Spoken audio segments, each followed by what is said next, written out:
Hay historias que nacen en un rincón olvidado del país, que durante años parecen invisibles, lejanas, imposibles. Pero un día sucede algo que las arranca de la sombra, y entonces todos volteamos a ver. Una historia que ocurrió detrás de los muros de una enorme casa en Zamora, Michoacán. Un lugar que muchos conocieron simplemente como la Gran Familia, pero que también llevaba otro nombre: la casa de Mamá Rosa.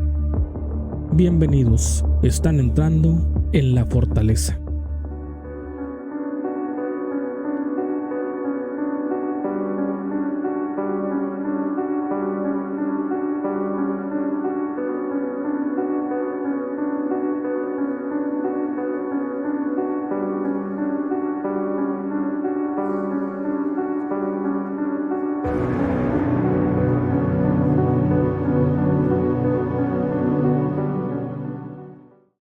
Un albergue que durante décadas fue visto por algunos como un refugio, un hogar improvisado para quienes no tenían a nadie, pero para otros fue algo muy diferente. Una cárcel disfrazada de caridad, un espacio donde la disciplina se confundía con abuso y donde la protección se transformaba en miedo. En este caso no es solo sobre una mujer o sobre un albergue, es sobre México, sobre la infancia abandonada, sobre la filantropía sin supervisión y sobre lo que puede ocurrir cuando una institución pasa décadas sin rendir cuentas. La historia que estás a punto de escuchar quizá te incomode, quizá te enoje o quizá te haga pensar en lo frágil que puede ser la vida de un niño cuando cae en manos equivocadas. La historia de la Gran Familia inicia en los años 40 y 50, en un México donde aún tenía calles de tierra, donde los niños pobres eran parte del paisaje urbano. Limpiaparabrisas, boceadores, pequeños que dormían en plazas o mercados. En este contexto aparece una mujer, Rosa del Carmen Verduzco. La mujer que el país conocería como Mamá Rosa. Un personaje complejo, lleno de matices, nacida en 1930 en Zamora, Michoacán. Rosa creció en una familia acomodada. Desde joven mostró un interés particular por ayudar a niños en situación vulnerable. A mediados de los años 50 inició de manera informal el cuidado de pequeños que vivían en la calle o que provenían de familias profundamente empobrecidas. Según su propia versión, ella empezó recogiendo niños que vagaban por Zamora, niños que no tenían dónde dormir, niñez rota por abandono, violencia o pobreza extrema. Al inicio eran unos pocos, vivían casi como una familia extendida. Un cuarto pequeño, un fogón, comida sencilla, olor a tortillas y frijoles. Una habitación, luego 2. Una casa que empezó recibiendo a 10 niños, luego 20 y luego 40. Con el tiempo, este espacio se transformó en un albergue formal. El lema que la haría famosa era sencillo y poderoso: aquí ningún niño te queda sin hogar. Este mensaje resonó profundamente en un México donde miles de familias se enfrentaban a pobreza extrema. En los testimonios más antiguos, algunos recuerdan a Rosa como una mujer fuerte, directa pero preocupada por sus muchachos. Y así, la casa se expandió hasta ocupar miles de metros cuadrados. La Gran Familia se convirtió en una especie de microciudad. Habitaciones de concreto, dormitorios con literas apretadas, una cocina gigantesca, una orquesta infantil, talleres de música y animales de granja, una escuela en la que los menores podían cursar educación básica. Era un lugar tan grande que muchos lo llamaban el mundo, porque ese era el único mundo que conocían. Durante años, la reputación del albergue fue positiva. Políticos, empresarios, periodistas, artistas, muchos se fotografiaron con Mamá Rosa. La elogiaban públicamente. Una mujer que dedica su vida a los niños, una heroína de la caridad. Y así, entre aplausos, donaciones y reconocimientos, el albergue siguió creciendo tanto que llegó a albergar cientos de personas que con el tiempo ya no eran solo niños abandonados, sino también jóvenes, adultos e incluso madres con bebés. Una familia enorme, sí, pero también una familia muy difícil de controlar.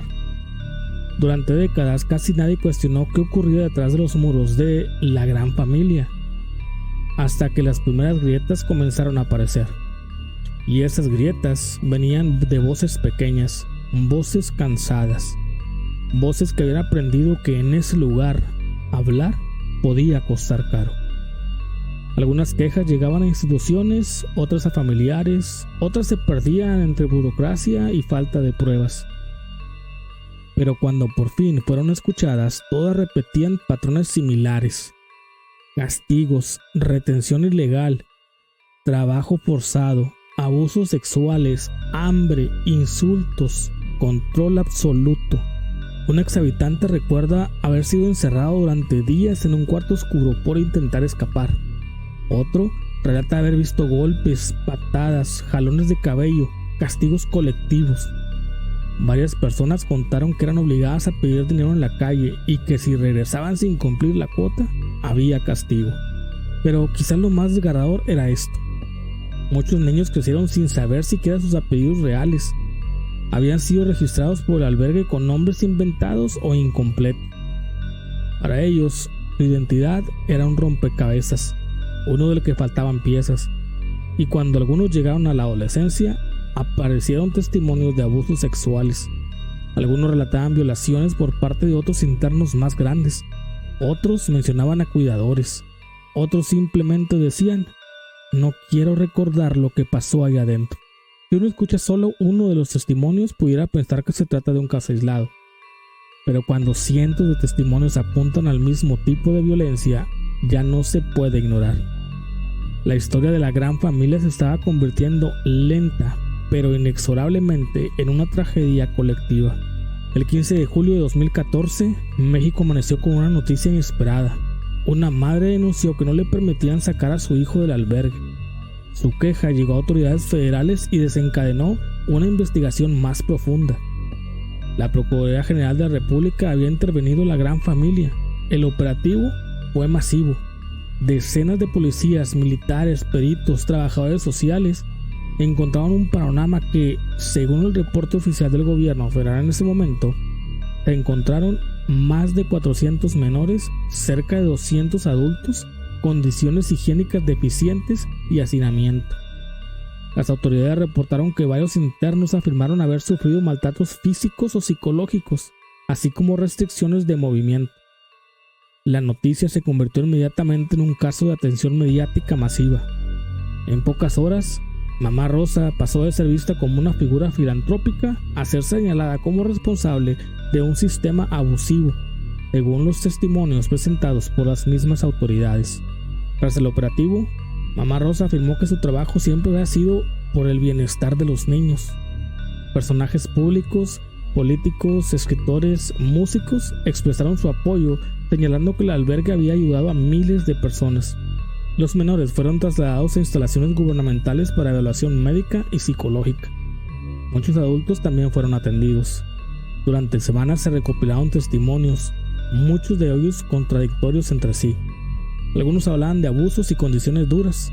Otros defendían el lugar como un lugar estricto, pero necesario. Mamá Rosa fue hospitalizada tras el operativo y posteriormente no fue encarcelada debido a su estado de salud.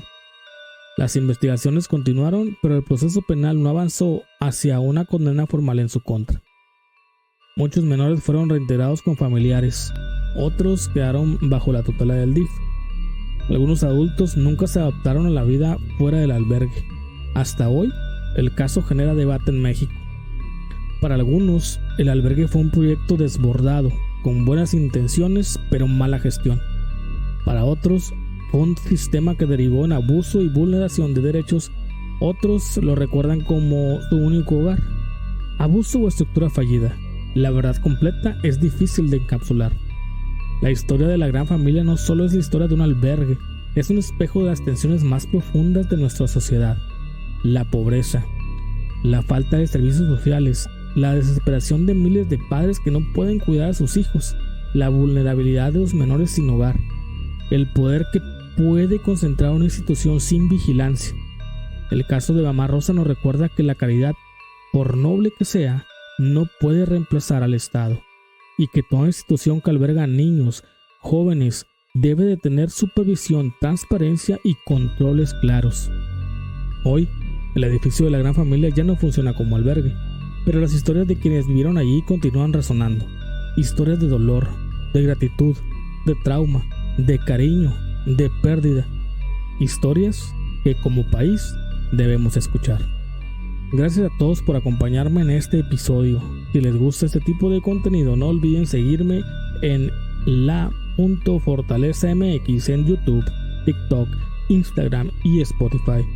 Y en Facebook estoy como La Fortaleza con doble Z.